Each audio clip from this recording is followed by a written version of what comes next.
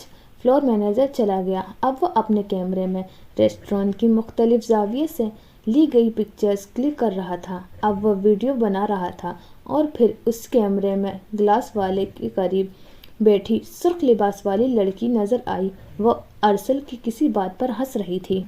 Beauty ان دا red, اس نے comment کیا اور پھر کیمرے کا رخ موڑ لیا۔ اسے انسانوں کو کیمرے میں ریکارڈ کرنے کا شوق نہیں تھا۔ اب وہ دوسری جانب رکھی میز کرسیوں میں سے نسبتاً ایک پرسکون جگہ بیٹھ گیا۔ اس نے کیمرہ اور اپنا فون میز پر رکھا اور پھر کندھے سے بیگ اتار کر اسے میں سے کچھ نکالا۔ وہ ایک مشین تھی، سیاہ رنگ کی ٹیپ ریکارڈر جیسی ایک ڈیوائس تھی جس میں ہیڈ فون کی وائر کنیکٹ تھی۔ اس نے بٹن دبایا اور اس مشین میں سے مشین کو میز پر رکھ دیا۔ اب اس نے آنکھ بند کر کے کرسی سے پشت کو ٹکا لی۔ ہیڈ فون سے اب اسے عجیب قسم کی وائبریشن سنائی دے رہی تھی، ایسی آواز جو شاید ہی کبھی کسی نے سنی ہوگی۔ کیا بات ہے، آج بہت خوش نظر آ رہی ہو۔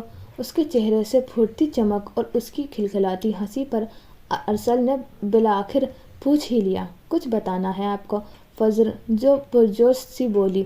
ارسل متوجہ ہوا۔ اس کا فون، والیٹ اور گاڑی کی چابی میز پر ایک جانب رکھے تھے۔ میں نے ایک اچھی کمپنی میں جاب کے لیے انٹرویو دیا تھا اور میرا سلیکشن ہو گیا ہے۔ انہیں اچھا آفر دیا ہے۔ وہ چہک رہی تھی۔ دنیا میں اگر کہیں جنت تھی تو فضر معراج کے لیے بس یہی تھی۔ ارے واو، میری فضر تو تیزی سے آگے بڑھ رہی ہے۔ ارسل کی ایسی تعریف پر وہ جھپ گئی۔ رخسار گلاب ہوئے، پلکیں لرز اٹھیں اور ارسل کے لیے یہ نظارہ بہت حسین تھا۔ اور یونیورسٹی؟ پاستا کی پلیٹ میں کانٹا ہلاتے ارسل نے اگلا سوال کیا۔ وہ کھانا کھا رہا تھا لیکن متوجہ اس کی طرف تھا، جبکہ فجر کی تو بھوک ہی اسے دیکھتے ہی مٹ جاتی تھی۔ اسے کچھ ہوش نہیں رہتا تھا۔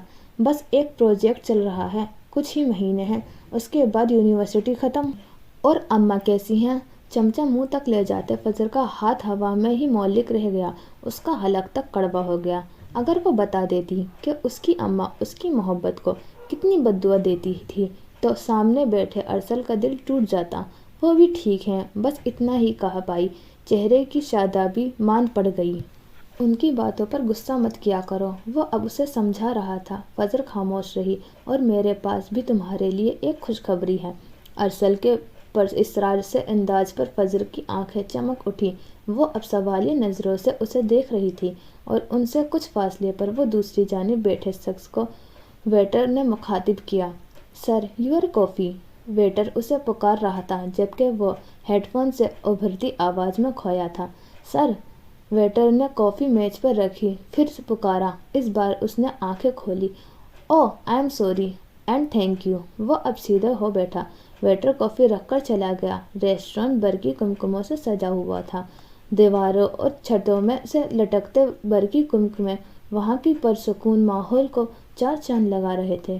اور تبھی اس کی نظر سامنے اٹھی۔ وہ کپل ابھی تک وہیں تھا۔ لڑکی کی اس کی جانب پشت تھی۔ وہ اب نازک سی مخملی ڈبیا میز پر رکھ رہا تھا۔ لڑکی نے بے ساختہ اپنی منہ پر دونوں ہاتھ رکھے۔ اس کی آنکھیں حیرت سے خوشی سے پھیل گئیں۔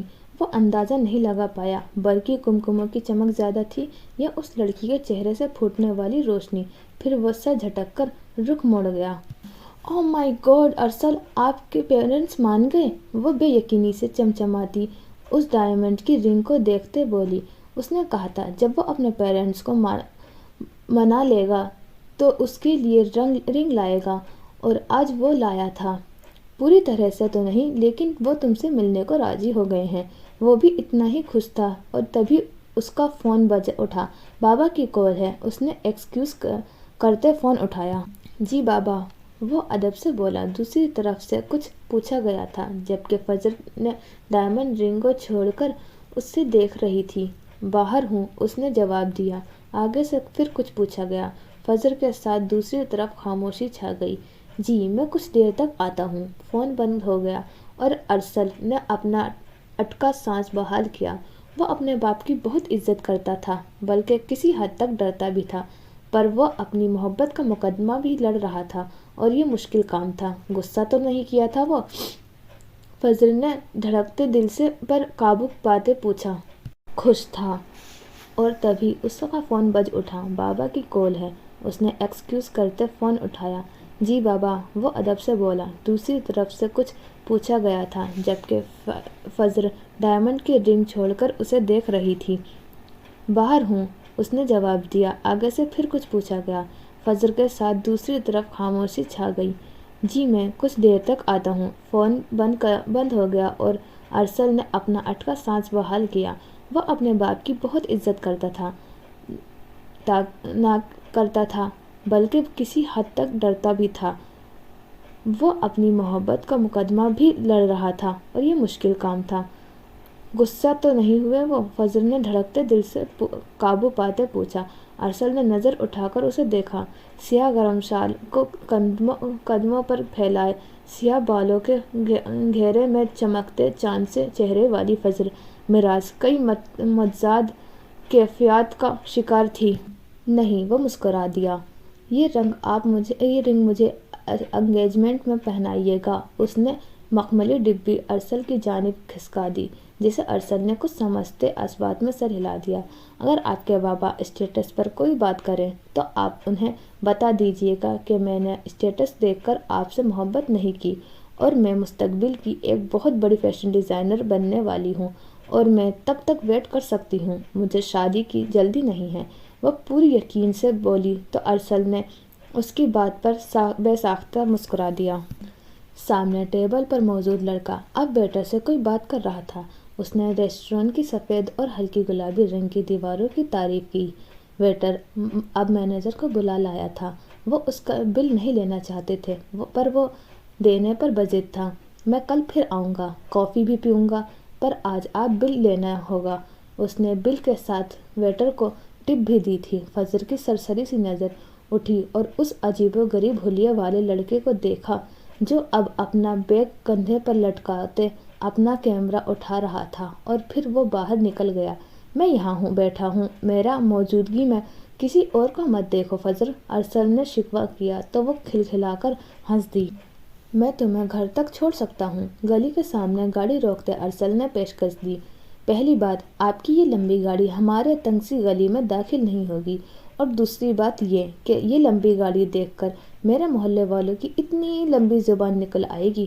فضل نے آنکھیں مٹکاتے ہوئے ارسل نے نہ چاہتے ہوئے بھی ہنس دیا۔ وہ پریشان تھا لیکن اسے محسوس نہیں کرنا چاہتا تھا۔ ٹھیک ہے، اپنا خیال رکھنا۔ وہ شال اچھے سے اوڑھتی گاڑی کے دروازے کو کھول کر باہر نکلی۔ اپنا سامان تو لے لو۔ ارسل نے گاڑی کی پچھلی سیٹ پر رکھے بیگ اٹھا کر اسے پکڑائے۔ وہ خالی ہاتھ نہیں آئے تھے، اس کے لیے بیکری کی کافی چیزیں لایا تھا۔ فضل نے بیگ تھام لیے۔ دھند بڑھ رہی تھی اور اسٹریٹ لائٹس کی مدھم روشنی میں بمشکل ہی کچھ نظر آ رہا تھا۔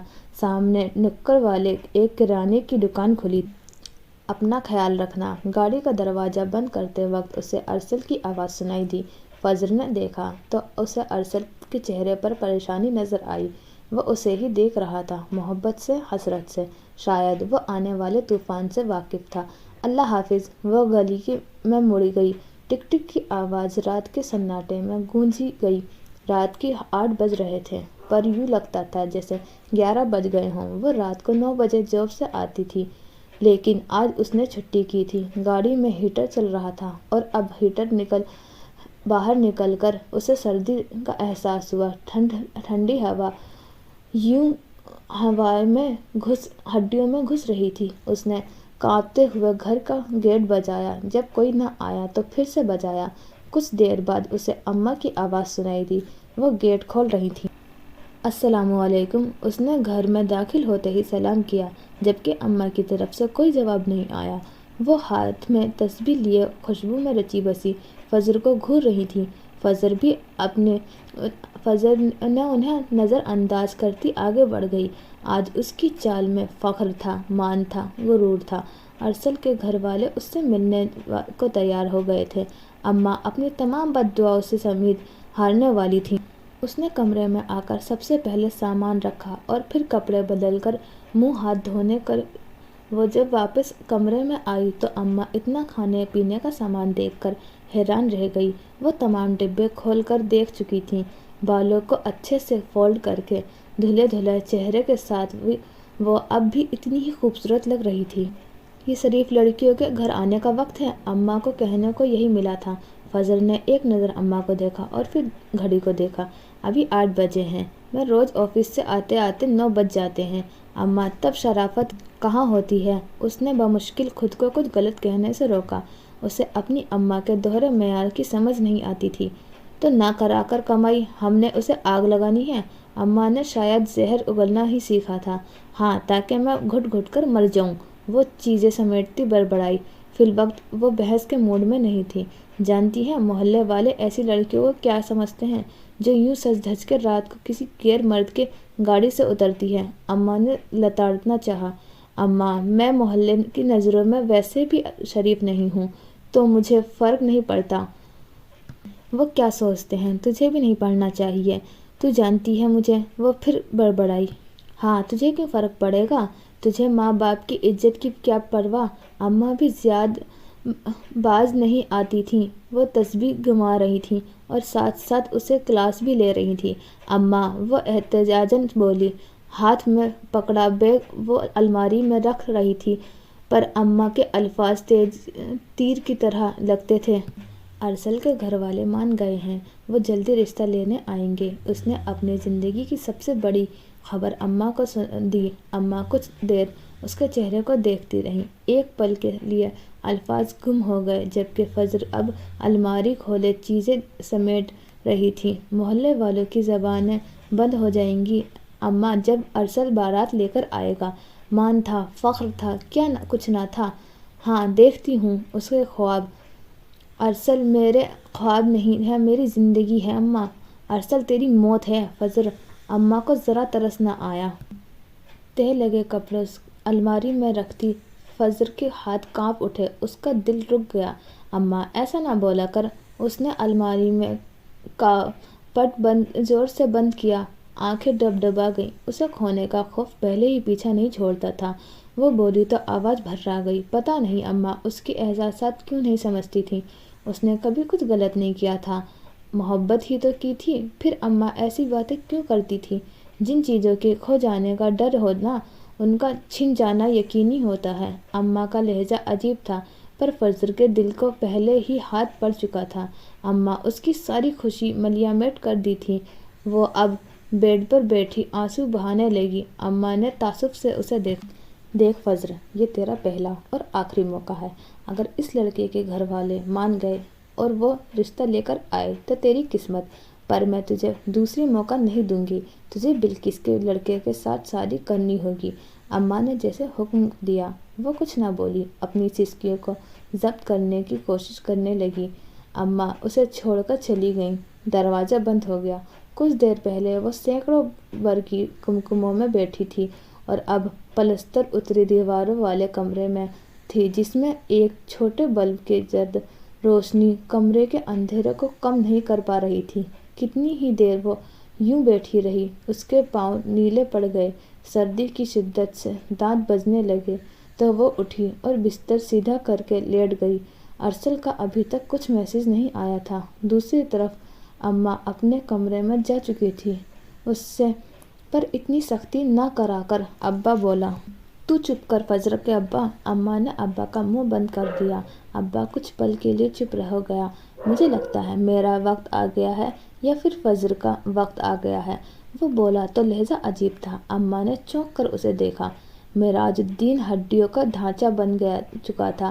ٹی بی کے علاوہ نہ جانے کون سی بیماری تھی جو انہیں ٹھیک نہیں ہونے دے رہی تھی۔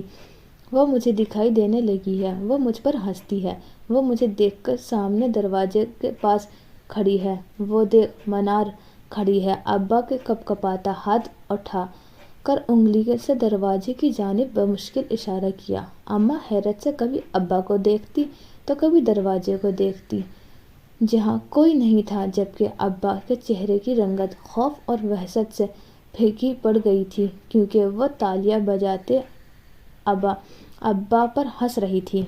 ارسل جب گھر پہنچا تو 8:30 بجے کا وقت تھا۔ گاڑی گیراج میں کھڑی کرتے وہ اندر کی جانب بڑھا۔ فجر کے دیے گفٹ سارے اس نے گاڑی میں ہی رہنے دیے تھے۔ جانتا تھا کہ اندر کا ماحول کیسا تھا۔ وہ ڈرائنگ روم سے گزرتے لاؤنج میں آیا تو سبھی گھر والوں کے وہاں موجود پایا۔ گھر میں خلاف معمول زیادہ ہی خاموشی تھی۔ السلام علیکم، اس نے ہولے سے سلام کیا۔ دادی، اماں برہان گردیزی، مسز برہان، اس کی چھوٹی بہن سہانا اور چھوٹا بھائی سائم سب وہاں تھے۔ مسز برہان اور سہانا دونوں سر پر دوپٹہ جمائے سلیقے سے بیٹھی تھیں۔ مسز برہان زیر لب کچھ پڑھ رہی تھی۔ اس کا سلام کا جواب سب نے مشترکہ دیا تھا۔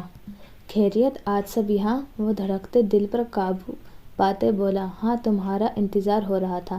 برہان گردیزی نے ایک لفظ چبا کر کہا۔ سر پر ٹوپی اوڑھے اور شلوار قمیض پہنے وہ سرد آنکھوں سے اسے گھور رہے تھے۔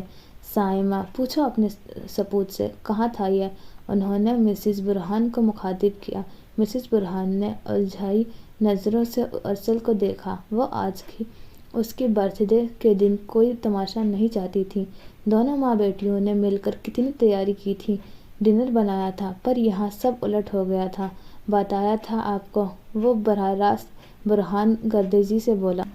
ہاں، بتایا تھا۔ موصوف ایک لڑکی کے ساتھ تھا جس سے یہ عشق کرتا ہے، ایک بے پردہ بے حیا لڑکی۔ ان کے لہجے میں حقارت ہی حقارت تھی۔ بابا، وہ احتجاجاً بولا۔ آنکھوں اور چہرے پر صدمہ واضح تھا۔ میں نے اپنی آنکھوں سے دیکھا ہے، اس لڑکی کے ساتھ بیٹھا تھا، وہ لڑکی جس نے سر پر دوپٹہ تک نہیں تھا، وہ کڑک لہجے میں بولے، جبکہ مسز برہان اور سہانا ان کی آواز پر کانپ اٹھتی تھیں۔ ارسل نے بے یقینی سے اپنی ماں کو دیکھا۔ انہوں نے بتایا تھا کہ اس کا باپ فضل سے ملنے چاہتا تھا، رشتہ لے کر وہ بعد میں جاتے۔ مسز برہان نے آنکھوں ہی آنکھوں میں اسے چپ رہنے کا تلقین کی۔ آپ کو غلط فہمی ہوئی ہے، فجر ایسی نہیں ہے، وہ بہت اچھی لڑکی ہے، آپ ایک بار مل لیں، یقیناً آپ کو اچھا لگے گا۔ اس نے لہجے میں حد درجہ نرمی رکھنے کی کوشش کرتے اپنی عرضی رکھی۔ جانتا تھا وہ ان کے فیصلے کے خلاف نہیں جا سکتا، اس لیے ان کا ماننا بہت ضروری تھا۔ ہمارے گھر کی عورتوں کو آج تک کسی غیر محرم نے نہیں دیکھا، اور وہ لڑکی سرِ عام سج سنور کر بیٹھی تھی۔ انہوں نے پہلو بدل کر بے چینی سے ٹھونکا دیا۔ چلو بس کر جاؤ برہان، بچے کی خاص دن کو برباد مت کرو۔ دادی اماں بالآخر بول پڑی۔ کل بلاؤ اس لڑکی کو، میں ملنا چاہتا ہوں، اس کے بعد فیصلہ ہوگا۔ برہان گردیزی اپنا فیصلہ سناتے اٹھ کھڑے ہوئے، جبکہ ارسل حیران رہ گیا۔ کل؟ بے ساختہ اس کے لبوں سے پھسلا۔ کیوں کل نہیں آ سکتی؟ وہ بھڑکے۔ نہیں، ٹھیک ہے، وہ آ جائے گی، وہ لبوں پر زبان پھیرتے بولا۔ سہانا اور مسز برہان کے چہرے پر خوشی کی رمق ابھری۔ وہ بیٹے کی خوشی دل سے چاہتی تھیں۔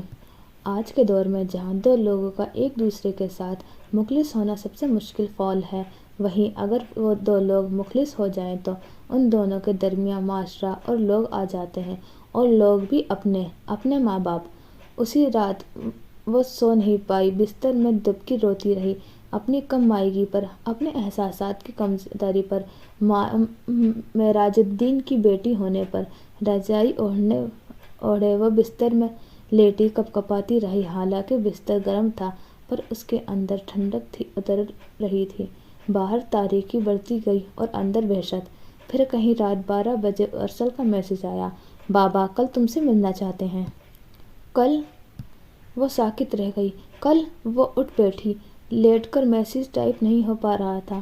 ہاں، کل شام 5 بجے۔ وہ کافی سنجیدہ تھا۔ لیکن میرا کل آفس۔ وہ بات ادھوری چھوڑ گئی۔ ایک چھٹی کر لو، فجر کمپنی رک نہیں جائے گی؟ اسے لگا وہ روڈ تھا۔ فجر نے لب بھینچ لیے۔ وہ جانتی تھی وہ لڑ رہا ہے اپنی محبت کے لیے، لیکن وہ نہیں چاہتی تھی کہ اس لڑائی میں ان کی محبت کم ہو۔ ٹھیک ہے، میں آ جاؤں گی، وہ بس اتنا کہہ پائی۔ ارسل نے میسج سین کرنے کے بعد جواب نہیں دیا۔ وہ کتنی دیر فون تھامے پکڑے بیٹھی رہی، لیکن اس کا میسج نہیں آیا۔ وہ شاید سو چکا تھا۔ پھر وہ بھی فون تکیے کے نیچے رکھ کر لیٹ گئی۔ اس کا فون سائلنٹ پر ہوتا تھا کیونکہ اماں اس کے فون کا بار بار بجنا پسند نہیں تھا۔ وہ تکیے کے نیچے رکھ کر سوتی تھی۔ رات کو کسی پل اگر ارسل میسج کرے تو وہ وائبریشن سے اٹھ جائے۔ ارسل کا انتظار کرنا اسے پسند تھا۔ کوئی اور دن ہوتا تو اسے ارسل سے اگلے دن ملنے کی بہت خوشی ہوتی کیونکہ وہ کم مل پاتے تھے۔ پہلے وہ اس سے ملنے سے ڈرتی تھی، اور جب وہ پہلی بار ملی تو اس کے جانا وہ ایک بے ضرر انسان تھا، نہ اسے بلا وجہ چھوتا تھا اور نہ کبھی اس سے کوئی فضول گفتگو کرتا تھا۔ پھر اس کا ڈر کھل گیا، خوف دور ہو گیا، اور اب وہ اس سے سب کچھ تھا۔ نہ جانے کیا ہونے والا تھا، جانے ارسل کے گھر والے اس کا مل کر کیا ریئیکٹ کرتے، جانے وہ انہیں پسند آتی بھی یا نہیں۔ بہت ساری باتیں دماغ میں چل رہی تھیں۔ پچھلے پہر اس کی آنکھ لگی تھی اور فجر کے وقت اماں نے دروازہ بجا کر اٹھا دیا۔ وہ بھی بنا کچھ بولے اٹھ گئی۔ آج دعا کرنی تھی اپنی محبت کے لیے، اور نہ جانے کتنے عرصے بعد اس نے دعا مانگی تھی۔ اس کے بعد نیند پھر سے کہیں دور جا سوئی۔ وہ اماں کے پاس ہی باورچی خانے میں بیٹھ گئی۔ اماں کو صبح خالی معدہ چائے پینے کی عادت تھی۔ کتنے عرصے بعد اس کے ارسل کے گھر والے آج مجھے ملنا چاہتے ہیں، اس نے ڈرتے اماں کو آگاہ کیا۔ توقع کے مطابق اماں کے چہرے کے ساتھ تاثرات بگڑ گئے۔ پہلے مجھ سے پوچھ کر جاتی ہے اماں، میں ابا اور تیری مرضی کے بغیر تو شادی نہیں کر سکتی، اس نے احتجاجاً بتایا۔ اماں نے چائے چھوٹے کپ میں ڈال دی۔ دیکھ فضر، عزت دار لوگ رشتے مانگنے گھر آتے ہیں، یوں لڑکی کو باہر نہیں بلاتے۔ بات تو اماں کی ٹھیک تھی۔ اس کے دل کو کچھ ہوا، پر وہ خود پر قابو پاتے فوراً بولی، رشتہ لینے وہ لوگ گھر ہی آئیں گے، پر تو انہیں کدھر بٹھائے گی؟ یہاں اس گھر میں؟ اماں، ان کے بیٹھنے کے لیے کرسی تک نہیں ہے۔ وہ خود پر قابو پاتے لڑ رہی تھی، ارسل کے لیے، اس کی محبت کے لیے۔ جا تیرے باپ کو چائے دے آ۔ اماں نے اس کی بات نظر انداز کی۔ وہ اب آٹا گوندھنے کے لیے پانی گرم کر رہی تھی۔ باورچی خانے میں جلتے کوئلے کی گرمائش تھی جس سے ہڈیوں کو سکون مل رہا تھا۔ خالی پیٹ صبح ابا کو چائے پلا دیتی ہے، ایسے بیماری ٹھیک ہوگی کیا؟ وہ کپ اٹھاتے بڑبڑائی، جبکہ اماں کچھ نہ بولی۔ چائے اٹھا کر وہ اندر آئی تو اپنے بستر پر ابا لیٹے تھے، آنکھیں پھاڑے لیٹا تھا، آنکھوں میں خوف واضح تھا۔ جا منار جا، وہ منار کو جانے کا کہہ رہا تھا، جو اب آ جاتی تھی، جاتی ہی نہیں تھی، اس پر ہنستی رہتی تھی۔ ابا، کمرے کی فضا میں عجیب سی مہک تھی۔ فجر نے بے اختیار دوپٹہ ناک پر رکھا۔ ابا کے بستر کے نیچے پیتل کا برتن تھا جس میں چولہے کی راکھ تھی۔ ابا کو اکثر کھانس کر کے آ جاتی تھی اور اس کے لیے برتن استعمال ہو جاتا تھا، اس کی ہی بدبو کمرے میں پھیلی تھی۔ ابا، لے چائے پی لے۔ اس نے چھوٹے سے پرانے ٹوٹے پھوٹے میز پر چائے کا کپ رکھ دیا۔ پہلے ابا مٹی کے پیالے میں چائے پیتا تھا، پیالے کو کپ سے فجر نے ہی بدلا تھا۔ جیسے ہی وہ کپ رکھ کر مڑنے لگی، ابا نے بازو پکڑ لیا۔ اس نے پلٹ کر دیکھا تو مدھم روشنی میں ابا کا چہرہ خوفناک لگا۔ وحشت سے پھٹی آنکھیں دیکھ کر فجر گھبرا گئی۔ ابا، کیا ہو گیا ہے؟ وہ اپنا بازو چھڑانے کی کوشش کر رہی تھی، پر ابا کا ڈھانچے نما بازو میں نہ جانے کہاں سے اتنی طاقت آ گئی تھی۔ فجر کو اپنی کلائی جلتی محسوس ہوئی۔ تو بھی نہیں بچے گی، تو بھی مر جائے گی، تجھے بھی منار کی طرح مرنا ہوگا۔ ابا، چھوڑ۔ اس نے زور سے جھٹکے سے اپنا بازو چھڑایا اور پھر کمرے سے نکل گئی۔ دل دھک دھک کر رہا تھا۔ آج کل سب اس کے دشمن بن گئے تھے۔ ابا کو ہسپتال لے جا اماں، پتہ نہیں کیا اول فول بول رہا ہے، پاگل ہو گیا ہے۔ اپنی جلتی کلائی کو سہلاتے واپس آئی۔ پیسہ کہاں سے لاؤں؟ پیر پر اگتے ہیں کیا؟ اماں کا لہجہ تلخ تھا۔ وہ آٹا گوندھ چکی تھی۔ جو رکھے ہیں اس کا کیا اچار ڈالے گی؟ تیرے پیا کے لیے رکھا ہے، مجھے نہیں چاہیے، اور یہ چند ہزار میں تو میرا کون سا جہیز بنا لے گی؟ دل کھٹا ہو گیا۔ چلی جا، میرا دماغ نہ خراب کر۔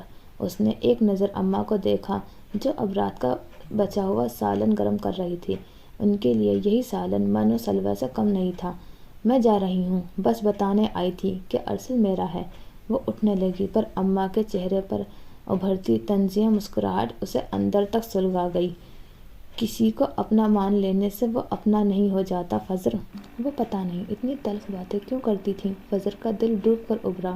وہ میرا ہے اماں، اسے اپنی ہی آواز دور کھائی سے سنائی دی۔ اماں نے آنکھ پر تیل چھڑک دیا۔